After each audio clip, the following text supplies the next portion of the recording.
So we're gonna be streaming our discussion today live on YouTube.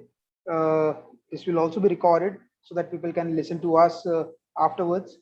Uh, and we'll also be putting out a lot of small snippets of our discussion.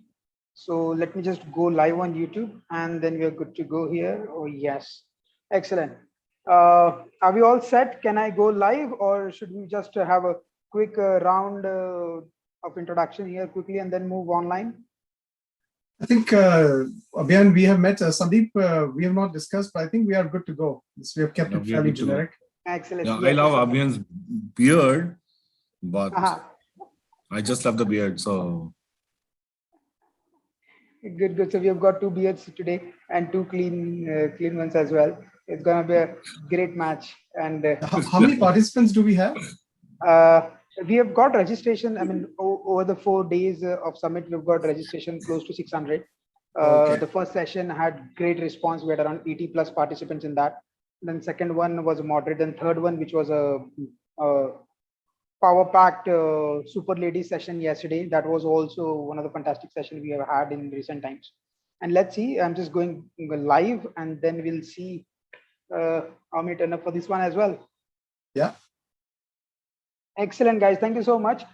Welcome to the final day of the big brand story. I am Prayank Khandelwal, founding partner Photon Legal. Today we have with us Mr. Sandeep Budhiraja, Mr. Abhayan Jawaharlal, Dr. Kaustubh Nande. I'm so sorry. So guys, today we have with us people coming from legal background, people coming from marketing side of things, and people also from the marketing research side of things. So as promised, the big brand story is again bringing you different varieties of people who are dealing with the brands on a day-to-day basis. Today we have Mr. Sandeep, who is a senior director Asia Pacific region and country head India at MMR Research Worldwide.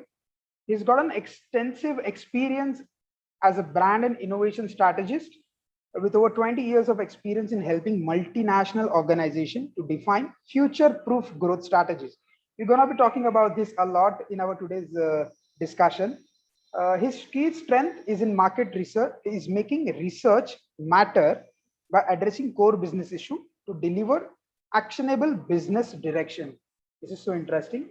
He is an expert in branding, brand equity, new product development, brand communication, social media and online marketing, and has several publications to his name. Thank you for joining us, Mr. Sandeep. We are glad to have you. thank you. On the panel next, we have Dr. Kaustubh Nande. He is the Director of Marketing at Hexagon Manufacturing Intelligence. He has over 2 decades of experience in the IT, design, and manufacturing sector as a revenue-focused enterprise technology marketer. His expertise lies in expanding the brand depending on the company's industry presence, one of my favorite topics, managing national and global campaigns, and driving the company's product or solution portfolio to rev up the portfolio revenues. This is great. One of the key things is he's also an PhD in organizational management and communication from Ohio University. He has been guest faculties on marketing and management topics on several premier institutes of the country. Dr. Nande has also been awarded as Marketing Director of the Year by CMO Asia this year. We are so excited to have you with us, Dr. Nande. Thank you so much, both of you, for taking your time today. And I'm sure this is going to be a great discussion today. Pleasure being here. Thanks again, guys. So as we mentioned that the agenda for the discussion is very simple. We'll be talking about different stories, different challenges brands face in the online and offline world. Earlier, it used to majorly focus on challenges in the offline world, but now, even in last couple of years, with the emergence of social media and this online brand marketing, PR marketing, and digital marketing doing rounds all across the internet, it's very important to touch upon online side of things as well. And I'm sure that both of you would love that topic, as we also discussed in our previous meetings as well about it. So let me start this panel discussion and our discussion for today with the first question to Mr. Sandeep. Okay. Sandeep. All right, we have Abhin joining us again with us. Hi, Abhin. Thank you so much for joining in. So guys, Abhin Jawaharlal is Deputy Global General Counsel and Global Chief Compliance Officer at Cipla. He has extensive experience of leading the legal affairs at various well-known brands. He has worked previously as an IP attorney himself and then moved to the corporate culture.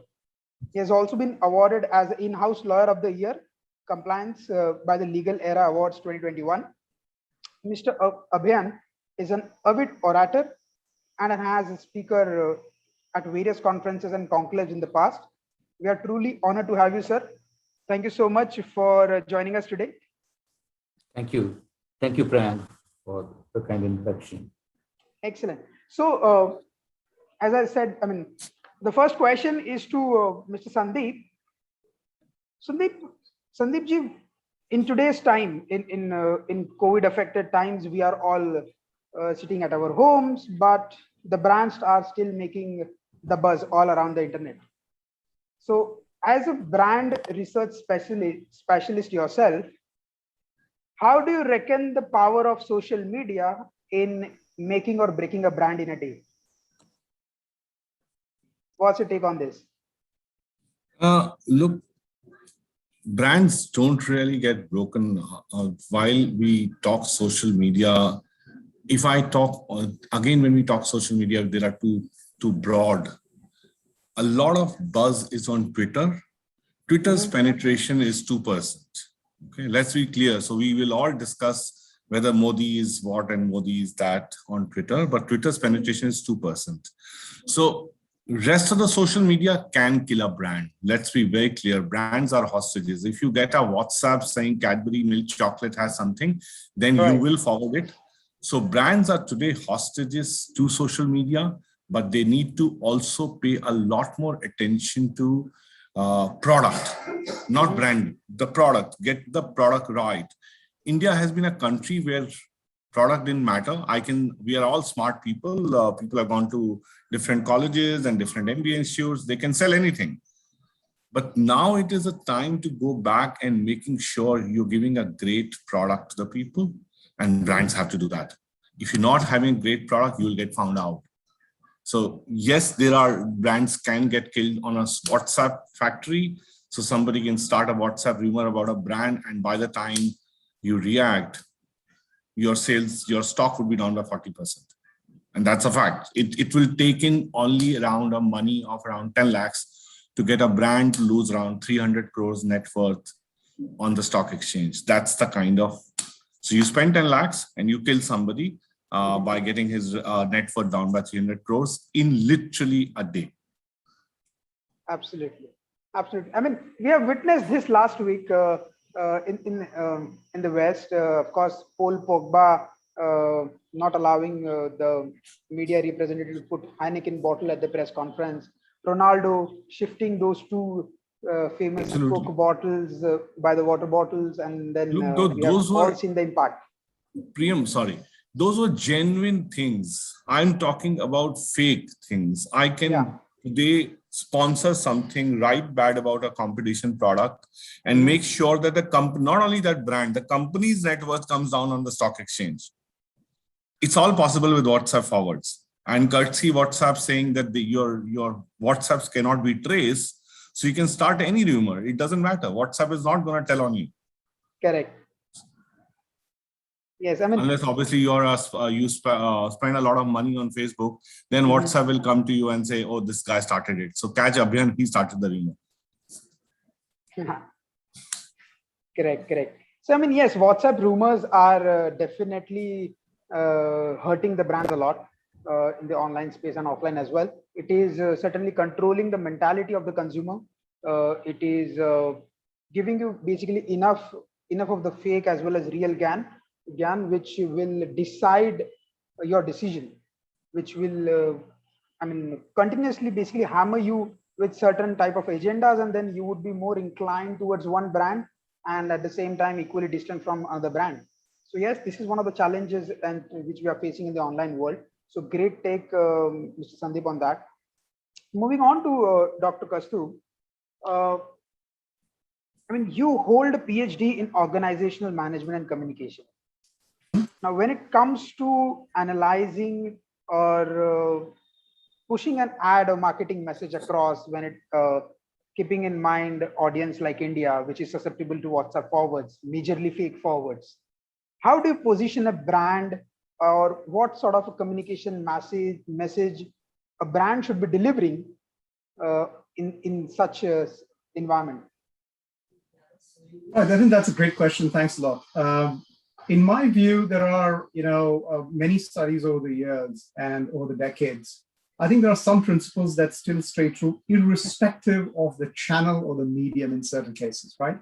And I think those revolve around 5 or 6 broad concepts around the purpose, around agility of the brand, the human experience, especially as we are looking at the 2021, the 21st century experience of buying behavior.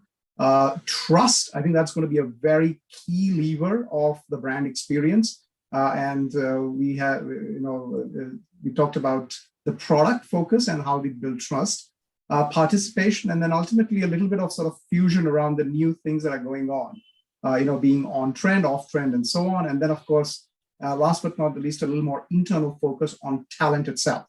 So I would say that sort of those concepts, I would say, are still very important. How do you tactically deploy them definitely is something that we can talk further in this panel.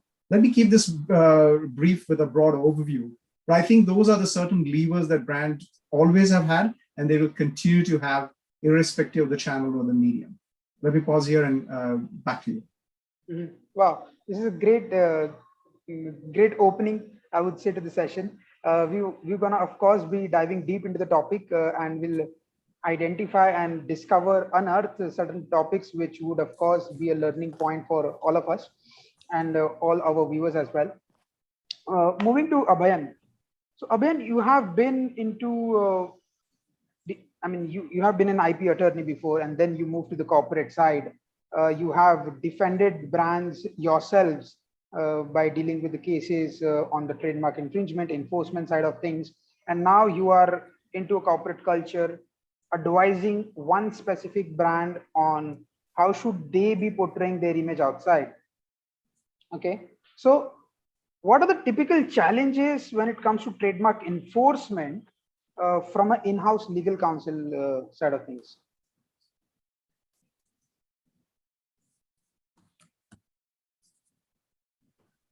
Hello. Yeah. Abhay?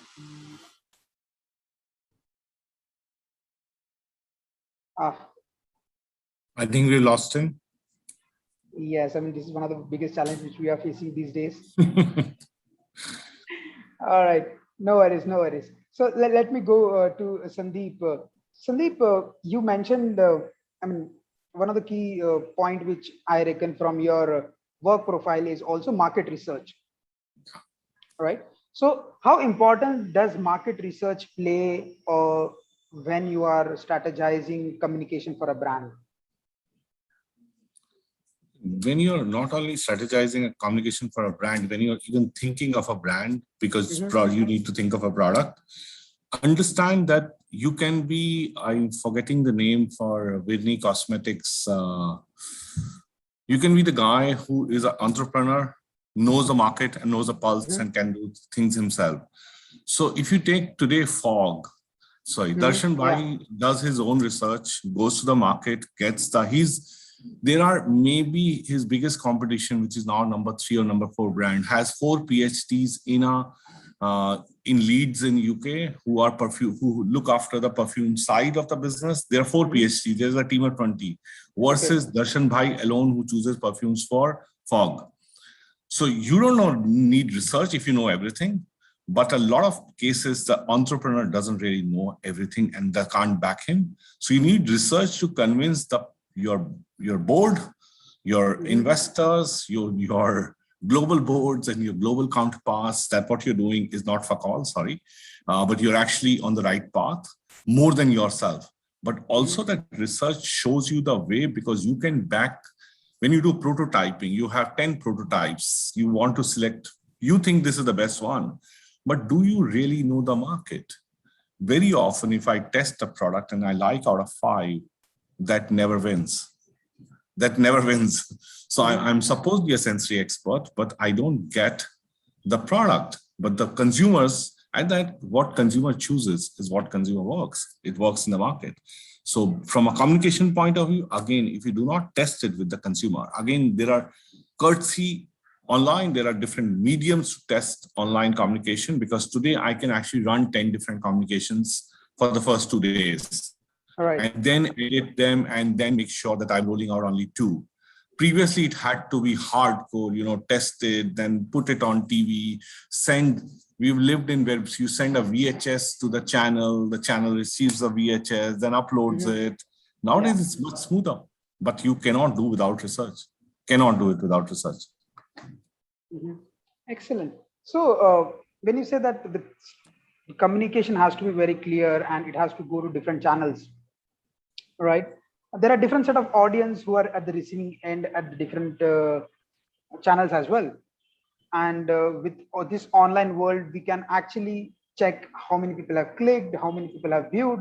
How does that help in strategizing something or coming up with new innovative approaches to reach out to the audience? Do you use all of that metrics as well when deciding certain communication for a company? Yeah, means look, these metrics are hardcore metrics. So one of the most popular channel to advertise is YouTube. Okay. Okay. Literally whole of India is on YouTube, and YouTube also doesn't only have English content. YouTube has Telugu content, Tamil content, Uriya content. They have a lot of content which gets even people in 2nd tier, 3rd tier to come on and enjoy that content. The challenge is that after 5 seconds, people will forward that your ad. Absolutely. And you get the metrics of saying there were 100 impressions, there were 1,000 impressions. Out of 1,000, only 5 actually stayed back to watch it. And it can be a fact that if you get only 5 out of 1,000, they were stupid enough to not know how to press the forward button, or the forward button was not working. But was your creative strong enough to actually keep them back? Unfortunately, in India, what you run on TV is what is put on YouTube, because we have to have an online presence, but we don't really work on it. If you go to something called WARC, which is the World Advertising Research Center, you see any creative cut-through studies online. You see case studies, they're all from different regions of the world, almost none from India, unless you, I don't want to name brands which have really done badly and claim that they've done very well. So you have to focus on where your people are. You want to reach people online, you want them to watch your advertising, you need to work hard on it. Don't just assume that if one of us is there, he's obligated to see the ad. No, he's not. He will just forward it. Okay. Yeah. Again, interesting insights about this research side of things. WARC is, of course, one of the. It's going to be one of the most searches keyword in the Google right now for all the participants, and they're going to be finding out who to follow to exactly and who is the leading research-based company who's advertising and reaching to the masses. That's great insight. Thank you, Sandeep ji. My next question is to Dr. Kaustuv. And it's again to do a lot about the marketing message and the communication part. So we look at these brands like Starbucks, which is a global company. But a couple of years back in Delhi, Asadaji came up with an idea.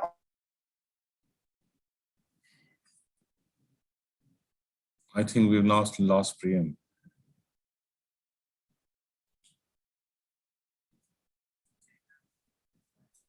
Frank, I think we lost you. Okay, I think we'll just hold for maybe 30 seconds. So what's your take on social media? And how would you use online and if you're advertising? Why don't you continue, Kaustuv? Yeah, sure. So, I mean, in a sense, I want to go back to the fundamentals there, because I think social media is indeed a double-edged sword, and it has its pluses and minuses, particularly talking about the advantages, I think it has transformed the way we think about efficiency of communication. And coming to the negatives, I do feel that it does bias advertisers towards vanity metrics. I think you have seen much of that in your research, probably. And I do believe that the fundamentals sometimes gets lost beneath a veneer of vanity metrics, in my view. That's what seems to be happening. And I really don't know how the big brands are dealing with it, but I do feel that a lot more maybe connect with the customer is still required, ironically, in spite of all of the bombardment that's going on. So let me pause here. I think we have Priyank back on the line. Yeah. I'm so sorry. I'm so sorry. My apologies for this. I don't know what happened.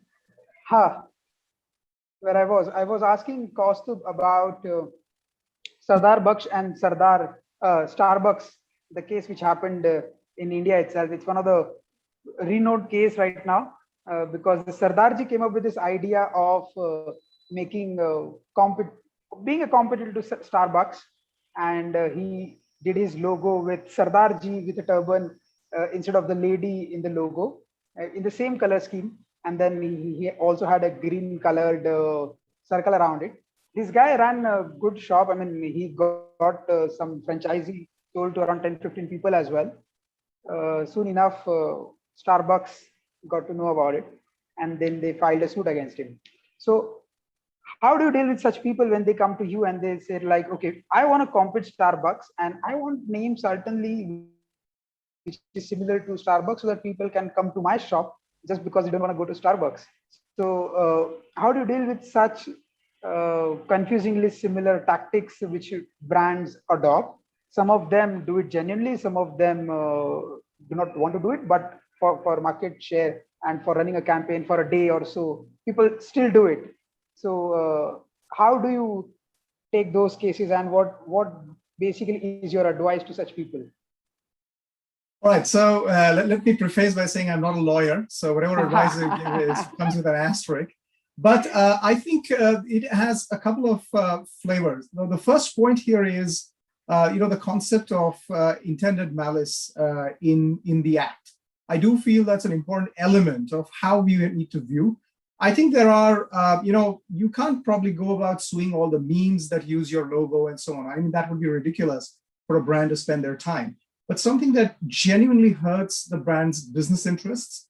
And second, the intent and the purpose with which somebody comes up with that idea and then starts crumbling on the business and the IP and the trademark. So obviously, you don't want to get into an illegal sort of a framework and compete with brands. As long as you can do that genuinely, and there are many, many good companies that are doing that. Unfortunately, the ones with seeking the publicity stunt get called out more often, and they are probably even known more often. So I think there is a little bit of, we shouldn't take this in a naive sense, because the person investing that kind of money, imitating the trademark logo, clearly is doing with a gain at the end of the day. And frankly speaking, I err on the conservative side of the spectrum, where I would say we should call out the person and at least have the backing of legality behind it. Because it in my view, in the end, I go back to that trust factor that I mentioned, because it does break trust somewhere, right? With other brands, you're part of a community, right, with your employees, customers, and so on. So I think in the long run, it really doesn't work for anybody, including the person who is establishing and doing this. Let me keep it brief. We have a Ben or somebody else on the line now. Yeah, go ahead. Great. Thank you so much on touching on the point that yes, a trust can help you in the long run, and a publicity stunt can only last for a couple of hours or a day or two, but cannot go beyond that. Sandeep ji, you were smiling when I asked about the Sardarji's stunt about the Sardar Baksh. Do you want to add something to it? You got to unmute here, unmute yourself. Yeah. I do this always. So it's very interesting as to what you say. Let me take two examples. Deepika Padukone went to JNU for half an hour before Chapak release. That generated for that movie close to 30 crore of free media, because everybody talked about it. People hated her, people think the movie would have sunk without that. The movie would have just sunk, because if you look at what the studio did, studio released no advertising in the paper around that time. For them, it was a dead movie. So if you're a smart marketer, and like I admire the cred guys who have no business model, but they do something. So they're spending lots of money. But if you don't have the money, then if you see all the luxury brands which are very clearly knowing where the knockoffs are coming from, and because it is still giving them publicity. It's so a Sardar Baksh is still giving publicity, and there is nothing like a bad publicity. Every earned publicity, which is earned, which is not paid for, is great. Whether it's a scandal, whether it still gets you in front of people. Sardar Baksh and Starbucks have very different target audience. Anybody who knows of Starbucks is not going to walk into Sardar Baksh. But somebody goes to Sardar Baksh and says, "Arey, ye to fake hai." Is going to say, "Oh, let me figure out and let me go for one coffee in Starbucks. Even if I pay 250 rupees, I'll go once." So it's adding to your thing. Yeah, obviously they will take him to court and all, but you never know who's at the back of it today. Who's at the back of it, who asked him to do that, who sponsored it, because again, an investment of 10 lakhs in doing all these things can get you crores in publicity. So in today's world, it's such a gray world. There is no black and white. Yeah, I mean, we are living in the age of trends, right? I mean, something happens in one part of the world, and then suddenly it goes trending on Twitter with hashtags, and eventually it goes live on every other platforms, and you see those trends coming in. People talking about it in few hours. You get those on the WhatsApp forward. So yes, definitely, it's about the value which people add. And again, we have Abhayan here. I want to bring one point from Dr. Kastub, what he said about trust. So Abhayan, you are in a pharmaceutical industry where trust is the paramount factor. I mean, all of the patients, doctors, and basically the whole health community sector, and trust drives the health community sector, because the patient do not know anything about it.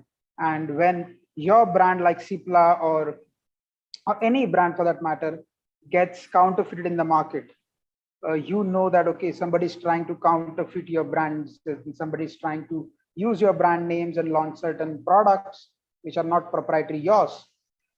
What actions do you take as an IP counsel yourself, as the person in charge when it comes to infringements? Okay, so you're absolutely right that in terms of counterfeits, and not only counterfeits, that's also black marketing, right? In today's world, when we have this COVID situation, across the industry, most of the pharma companies are facing this issue, either in the form of counterfeits of the COVID-related medicines, or in the form of black marketing, right? So there are multi-pronged strategies that we can adopt. Unfortunately, we are working with the safety of our products, and because it affects human life. Number two, the trust factor is very high, and the brands are built on that quality aspect, not on anything else. So whenever there are counterfeits, and these counterfeits are becoming rampant. Earlier, it was at the physical sphere, right, in various markets, but now the marketing of these counterfeits are actually happening through the social media platforms. So we have relied a lot on both the cybercrime cell as well as the local police at different locations across India. I'm not only talking about my company, I'm talking about various companies. And there are instances where some of the companies have come together to counter this menace. But unfortunately, what we currently have is a mechanism where a very proactive cybercrime police as well as the local police are jointly working together to identify the issues and bring them to task. Number two, there are the public notices, caution notices that we publish. You open all the websites of most of the top pharma companies in India. You will nowadays find caution notices flashing on the website. Yeah. So number three, we publish in newspapers, and not only us, the cybercrime police itself, Delhi police, very recently has published a caution notice, and I believe that was for Apple. So the police itself are giving cautionary notice to the public to beware of these type of companies. I'm just giving one example. Great. So, and what I mean, the police has been, of course, helping a lot. And these days, the departments and the governments have given the toolkit, IP toolkit, to the police as well, to understand what is trademark infringement, what is copyright infringement, and how to basically look at the resemblance of one brand with another. When it comes to enforcing these rights, okay, the police have done their job. As an organization like Cipla, do you really think that if you enforce it and strangely, I mean, strongly, then there would be better chance that there would be less copycats out there, and more people who are again going for the brands in its originality and not doing the counterfeits?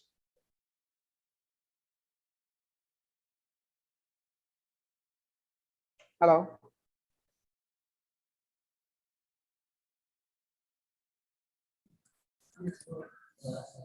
Hello. Sorry, Priyam, come again with your question. Yeah, so I was saying is that how much brand enforcement are we, I mean, the companies like Cipla are doing? Because the brands is getting,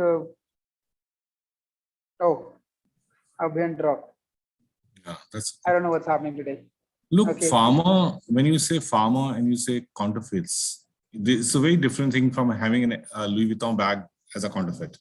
Because Yeah. if you take a drug and you think that you're going to get some antibiotic effect or something from there and you're not getting it, then it's a crime. People might die because of that. And I think that we've seen in COVID that some of the fake drugs led to some of the people expiring and all. So it's a very different dimension. So you will get, so while a Louis Vuitton and a Burberry might not work together to find out the fake guys, but a Cipla and work hard and everybody else will work together to find all these counterfeits. It's also government's duty to protect these companies because everybody wants the government to protect them from fake medicines. So it's a different dimension. It's not really a brand's problem anyway. But if you get somebody to make knockoff being human merchandise or something, that doesn't really matter to the government. So government will still take effects. Government will still say somebody making Mufti, Levi's fakes that you shouldn't do the business and they might still prosecute. But it's not with the same vigor when you're talking pharma, because this is a life-saving drugs. And if somebody doesn't get their diabetes or insulin and dies because of that, and because they were having fake insulin, then it's almost like a culpable homicide. If Yes, I'm yes. putting my lawyer, so that's the It is. Sorry, it is Abhin, I just it's an offense, no doubt. filled in for you. Sorry. Great, Abhin. Great, Sandeep. Thank you so much for that. Abhin, seems like you've got some network troubles. Some real serious problems here. Yeah. Even if you keep the video off, that will be okay, because we want to actually hear out your opinions, your thoughts, your learnings. That's important for us and for the viewers as well. Great. So my next question is to Dr. Kaustubh. We talk about brandings a lot. And then with that, we also say that we want to target audiences. Okay. Now, if it's a global company, how does the role of people like yours come in handy when they want to reach out to masses with just one communication or one advertisement, for example? How do you handle such challenges, and what are your views? What is the process? We want to understand your thought process in deciding certain communication for a brand or for any company and basically building up a brand. How do you go about it? All right, well, Priyank, that's a very broad question, but I'll try to address it as succinctly as possible. And Sandeep knows pretty much careers are devoted to in answering that question. I would say, let me categorize and give you some flavor and frameworks. And this might be fairly basic at a basic level, but nevertheless, for the audience here, it might be useful. I think the world of marketing historically over the last 3-4 decades have been sort of split between what is called B2C, which is what the big consumer-focused FMCG companies started, right? That's the traditional truths of marketing. And then over the last couple of decades, especially with the rise of IT and computing, you would have noticed, or you will notice the rise in the B2B companies, especially focusing increasingly on marketing. And this B2B and B2C play now, as we foresee looking forward into the 21st, beyond 2021, the B2B and the B2C worlds are merging. The B2B guys want to be and act and trick some things from the B2C community, and the B2C community want to act more on the account focus, the very targeted approach of the consumer and segmenting and so on. So I think it's an interesting interplay, and I'm really taking a stretch of time large enough for us to understand how this has played out. So that's point number one in terms of if you're thinking of whom you want to market. Now, depending on your industry and nature and the product of your nature of the product of your business, this mix will vary dramatically. But I can definitely sense that the traditional media, which were very one way, are certainly waning down. And even the most conservative B2B brands want to be now two-way communicators, right? So otherwise, in 20 years ago, you would place an ad somewhere, there was a newsletter that was mailed to shareholders or some copy, and that's the end of it from managing director. Today, even from an investor relations perspective, which is where valuations kick in, shareholders want to participate. And at the very recent example, today, just a few hours ago, there was a Reliance AGM going on as we speak, right? Just a couple of hours ago. And in that particular AGM, it was broadcast. Historically, you would have to fly down to Bombay, you would have to sit in a theater, you book your seats, and then you get to see Mr. Ambani and understand the business. And here we are really democratizing pretty much everything that's going on in a company. I feel this is an excellent way of building transparency, trust, as well as agility, because not only you do that with the business, you get a tons of exposure if you at the end of the day. So I think this is quite a positive move. And the third point I want to make here is specific to industrial and manufacturing. Since I sort of come from that background, I would say the services sector and the manufacturing sector have a slightly different flavor. And it's not really like chocolate and vanilla. It is a little bit of an apple and orange. And how you market the orange and how you market the apple is a little bit different, and the dynamics behind it. And of course, there's a whole playbook we can talk more about. But I think that sort of addresses your question of how you at least broadly think what has changed. And then if something more, we can get into a few more details subsequent to a few more questions. So back to you, Prem.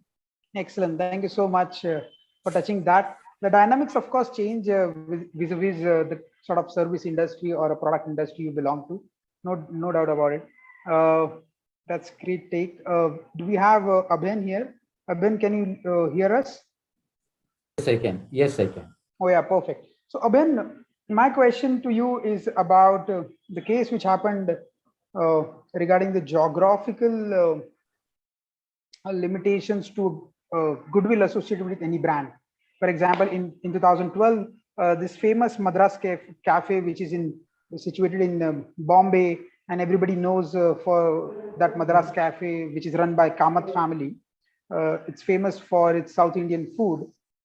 Somebody in Jalgaon district of Maharashtra started his own shop saying that Madras Cafe, and a rat was found, a dead rat was found in the kitchen of Madras Cafe based out of Jalgaon.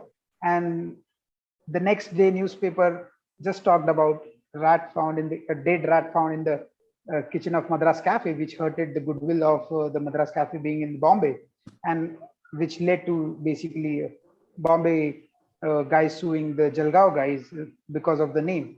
And that time it was still in the same state, and people said that, okay, this one brand from Bombay does not necessarily have a goodwill in Jalgaon, because people in Jalgaon might not even have heard about it, but the newspapers had those headlines. All right.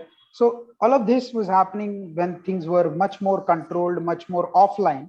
But in today's scenario, things go online in seconds, in minutes. Even they go global, right? So how do you strategize your brand positioning in such online world? And what factors do you think are essential right now to build a good brand goodwill in this online plus offline world? Yeah, that's a good question. I think so. First of all, there is a branding strategy that we adopt. Unlike many companies which have the house name as a main brand, we also have certain many products which by itself will have goodwill over a period of time. So some of the big pharma companies have very famous brands which they market and commercialize across the world, right?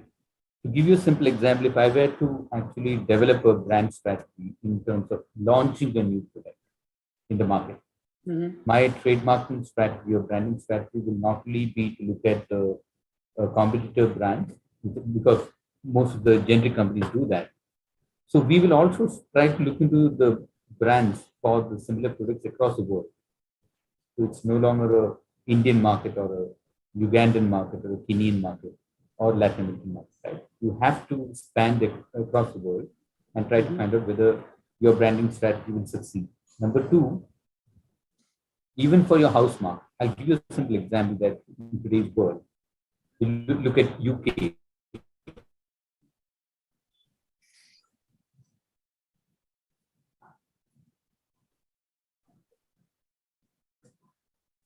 Hello.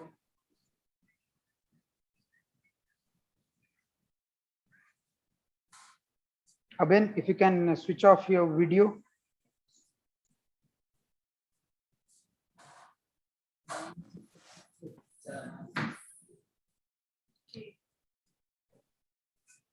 Abhin, can you hear us? I think he's frozen. Maybe he'll join back. Yeah, he will. All right, great. Sandeep, you there? Yes. Can you fill in for Abhin on this one as well? I think we have been back. Don't we? Okay. Sorry, what was the question? You lost me on the question because. Okay, yeah, I think it's about. Abhin is back. Abhin seems to be, yeah. Yeah, Abhin, if you can, so yeah, if you can keep the video off, that will be the best thing. Yeah, I'll do that. Yeah. Yeah. So what I was saying is, as part of the brand strategy, what we do adopt is we have a right. It's still bad.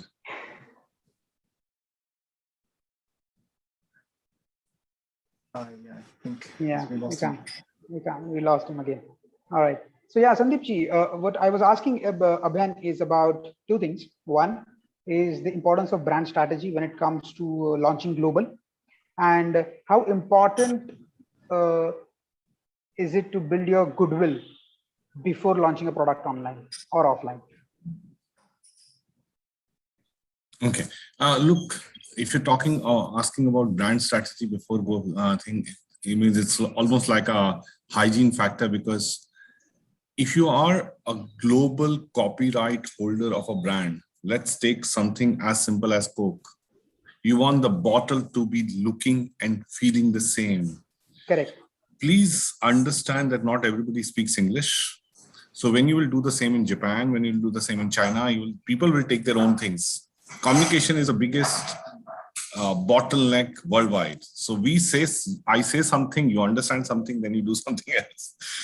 So if you do not have a strategy, then you'll have maybe 50 different looking Cokes, which will taste 100 different ways. So also understand that if you don't have that in place, when you have different bottlers in a country like India, different water conditions, your Coke is never going to be tasting the same.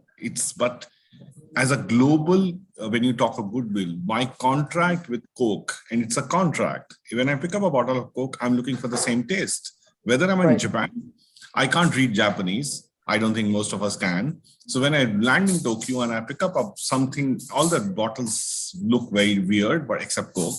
So I pick up Coke because that's the safest drink to drink. But I want it to give me the same taste. I want the bottle to look the same, even if it will have some characters in Japanese. So if you do not have a strategy, if you do not have do's, don'ts, lookbooks, what can you do? What can you can get into a lot of details on instructions. Right. How can you use the logo? How can you not? If you do not do that, then you will have chaos. Then your brand will go. My friend, you cannot create, unless you're Starbucks, where you have Indians going and experiencing before you land in India. You cannot create a goodwill before you launch a brand. You can create anticipation, some kind of anticipation, but goodwill gets created or a trust gets created when I use a brand, find that the contract has been fulfilled. Look, there is an implicit contract. You see advertising and you see that the brand is promising me this. Does it really give me that? So subconsciously, you're always evaluating. So you might not think it's like a contract, but very often the second sales or the resale doesn't happen because you bought a new brand. It's fine, but it's not great.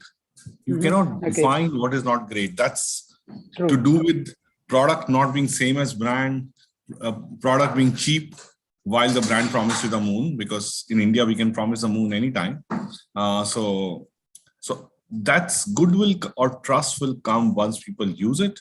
And that's the anchor which in today's world, as Dr. Kostev had put, that's the anchor that's there. Correct. That the usage, or that's a question which you had asked me earlier. How can you guard against social media? If today you get bad news about Cadbury Dairy Milk doing something, would you believe it? Would you believe a forward which says they are doing something? At least I would. So, it's a question of you have created enough goodwill with the people of India. They'll think, kuch to gadbad hai, I should not forward this. So it will be very difficult to do a viral. If you say Amul, again, there is a certain trust which comes into people's minds. So that trust comes from usage. It also comes from history. You can buy it by advertising. So what Cred is doing, it's buying up. It's wasting a lot of money in media, but it's trying to buy trust. It's trying to buy usage. But trust is very difficult to buy. Of course. I mean, you can build anticipation, inspire a lot of people to basically trust in your brand and have some association with you, but you can never manipulate the audience is what are the key takeaways from your points. Thank you so much, Sandeep ji, on this. Sure. I like the word anticipation very much, because one of the famous television unit brands, I reckon, like Onida, I was super excited when they launched their campaign with a guy with two horns on top of his head, and then that's it. That was the only marketing or advertisement they put. They never even mentioned what it is going to be coming, I mean, to our way. They just launched this photograph of a guy with this two horn in gray color, and they were holding across the city. And a month later, we found out that, okay, there's a Onida TV which is coming with that sort of brand image which they wanted to portray. But yes, anticipation does help you build certain excitement. And then I end up eventually buying those TV sets that time. But would I do this again today? I don't know. So yes, coming back to Dr. Kaustubh about the communication strategies. So Dr. Kaustubh, you have been, of course, dealing with a lot of brands. What have been your favorite experience so far in strategizing this marketing message for a company? You may not, even if you don't want to name those, that's fine. But if you can share some of your best experience so far in real life. All right, so let me carry forward and piggyback on your last statement. You're giving away your age when you say you bought an Onida television. So I think certainly historically there have been many Indian global brands that have stood out for a lot of work that they have done. But let me touch upon an important differentiator and a concept here. I think in simple terms, to build on what Sandeep said before, see, the service of the product delivers the authenticity, correct? And the name and the trust builds the brand promise based on repetition. And if those are, I think, the two big characteristics of every memorable campaign that you can think of, especially over a longer period of time, be it Unilever, the Nestle brand, be it Onida. In your case, for example, you still remember something about it. And there's always a bit of a rational appeal and an emotional appeal, right? The B2C brands play upon the emotional appeal. I want to go back to Onida since you just brought up some of my memories as well. So that you still remember the imagery, you connect with it, and there's a sequence to it, and then eventually leads to a product experience of some sort. And I think that's true across. Now, let me take a couple of these. I feel, maybe I think publicly at least talk about Airbnb, and this is my personal opinion. I feel Airbnb has been a very authentic brand. They have made mistakes. They have acknowledged their errors. They have tried to fix it to some extent. And this goes across several other brands because you're genuine, you're trying to build that trust. And it's at the end of the day, very much a service industry, right? So you have to, even if there is a business compulsion, to do something of that kind. And so that's one example that I think in a very short amount of time, Airbnb as a brand has grown rapidly. They established in the market and build a valuation and everything else that typical business cycle goes. So that's a more recent example of, I would say, a reasonable success. The flip side to that would be the WeWork public example that we have, where all of this was done, but then it didn't follow through and things crumbled down, right? So we don't want to get into details, but everyone is aware of what's happened at the behind the scenes in the business perspective. And then, of course, the more classical FMCG brands in the space and so on. On the B2B side, I think there are many, many good campaigns that I have seen over the last decade plus. I think one of the best ones I've seen is around by Lenovo, which really talked about the lightness of the laptop. And what they did was they basically, had in a hotel carry the staff with in their necks a full-fledged laptop. Wow. This is a few years ago when laptops were typically heavy. The enterprise were, they weren't playing with the concept of weight at that time. So it was sort of, the lighted weight, all that kind of stuff. So I've seen many, many more, and we can't really be exhaustive about this, but those are a few that touch upon my memory at this time. And the last point I want to make is, of course, I think we are also seeing much more innovation in the B2B space, because now the B2B players have access to pretty much similar tools and technologies and the spread of consumers because of this democratization that we touched upon earlier in the panel. So I hope that addresses your question for now. Back to you, Brad. Yes, of course it does. Lenovo, again, with great advertisement there. We have had a lot of such advertisement coming, great examples coming from India as well, like Amul. They still hold the largest running advertisement record, right? Guinness record for that matter. And Pedialyte, again, being the top when it comes to advertising Fevicol or any other products which they have. Excellent, great. Sandeep ji, what key advice, or rather, instead of key, what would be 3-point advice you want to give to someone who's starting right now with a vision of making it big as a brand in the country? What are the 3 key points which any company should keep in mind while communicating online and offline in today's era? It's I will send you my bill after this. That's why I just stopped and mentioned only 3 points. 3 can come as a complimentary to me. Look, I don't have advice. I will just point out, look, people, it's a different world from where I come in, from where I grew up. So companies like Flipkart, companies like Amazon, which hardly make profit, have such great valuations. So I don't really understand. From where I was brought up, I was told, if you save enough money, you reinvest back in the business and you create authentic products, that matters. But Amazon doesn't really sell almost anything of its own. I know there is a Solimo brand and all those things, but that doesn't really matter. So today is a new age. We should be told by people who are 30s how to think of these things rather than older people like me talking about it. But authenticity is not going to go away. Creating trust is not really going to go away. So and again, something which is very dear to me and I talk very often, is differentiation.